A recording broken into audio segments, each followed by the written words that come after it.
So good.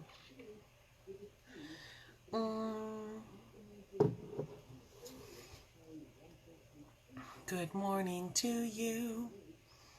Good morning to you. Good morning, dear Facebook and friends. Good morning to you. And many more. Good morning. This morning, for those that don't know, this is episode 29 of the Gratitude Chronicles,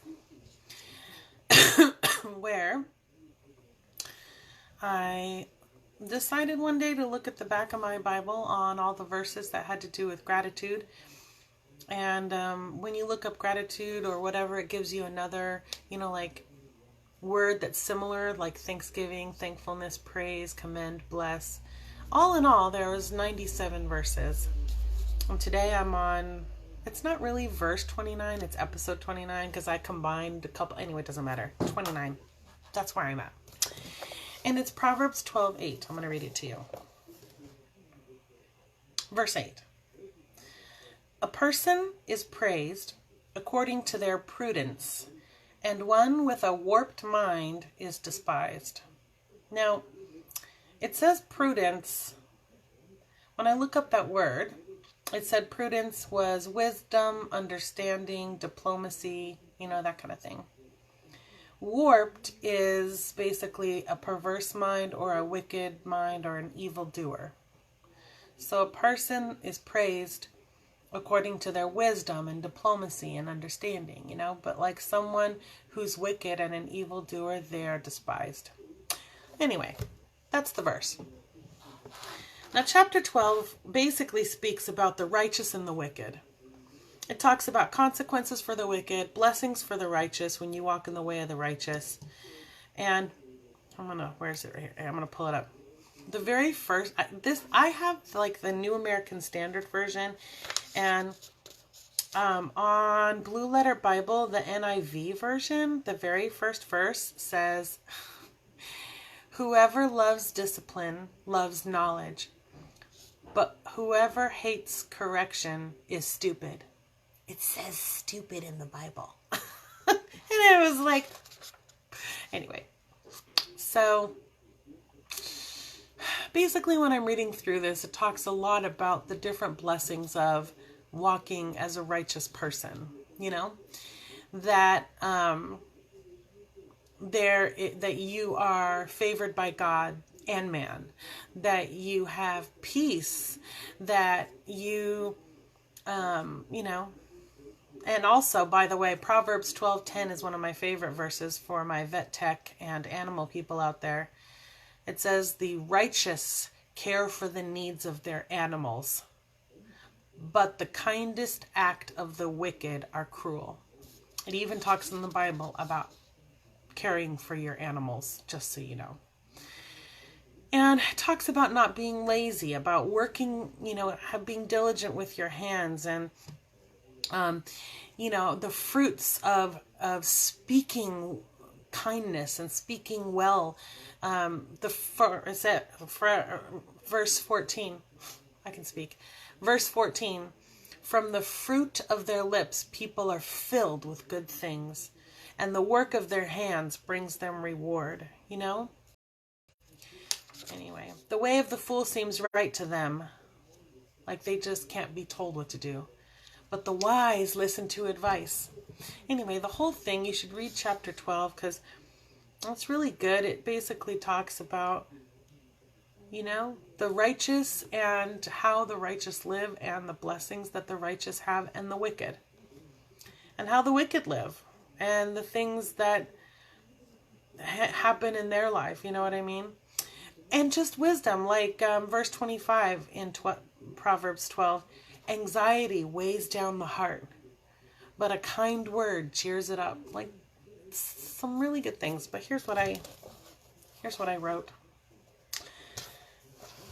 I wrote that I wish that I had been passionate as a young person to learn and absorb and practice the truths in Proverbs. I would have made much better decisions, because you can't see consequences when you're young. That only comes with age, which leads to experience, which leads and gives you wisdom. But the good news is that my God is not vindictive. He's loving and kind and forgiving and restorative. He gives peace and purpose. He restores the years that the locust have eaten, and he gives you beauty for ashes. His goodness is not based on my performance. His goodness is not based on your performance. However, you cannot walk with the wicked or in your own selfish, lazy ways and expect the promises given to the righteous who walk with God. You cannot walk with the wicked in your own selfishness and with the world and expect the promises that God's giving the righteous. That's not how it works. There is an accountability we have, just telling you. So God's goodness isn't based on you, but you do have a choice to walk with him or not. Anyway, if you're walking alone or away from God, you don't have to go far. You just have to turn around and Jesus is there. You don't have to go far. If you're walking in a hopeless manner, you can just stop right where you're at, turn around and ask God to help you. The good news is that if you've lived your life selfish, or if you've lived your life with the world or been wicked,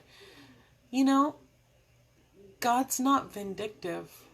He's not looking to crush you and destroy you, He's looking to restore you and heal you. And there's a lot of promises that he gives his children. Peace that passes understanding. Wisdom, if you ask for it, he'll give it. It says that you'll have a long life if you honor your parents. Which I'm trying super hard now after my 20s and part of my 30s to make up for all the years I didn't honor my parents, and do a lot of honoring now in hopes that it'll make up for that time and God will give me long life.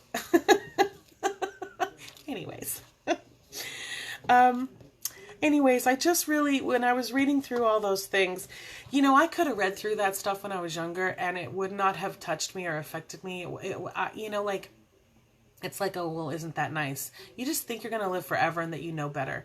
And the older I get, the more that I read the Bible, the more that I love Jesus, the more that I'm like, man, I wish that I would have read and absorbed and been passionate and learned and really wanted some of these truths when I was younger.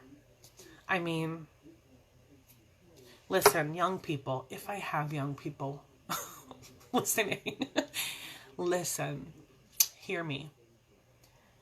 God is good and he loves you and he's got good plans for you. And you may think that you know best, and you may think that the world offers these lovely little delights and you don't want to walk with God. I'm telling you, it's short living and it doesn't last and it doesn't cause happiness and it leaves you empty. I promise you that it does. I wish that you would take my word for it. Unfortunately, you're probably going to have to learn for yourself and suffer on your own and then be like, oh man, Holly told me this one time. And I'm going to be like, I know. I won't say I know. I'll say I know inside. Outside, I'll be like, oh baby, come here. I love you so much. Inside, I'll be like,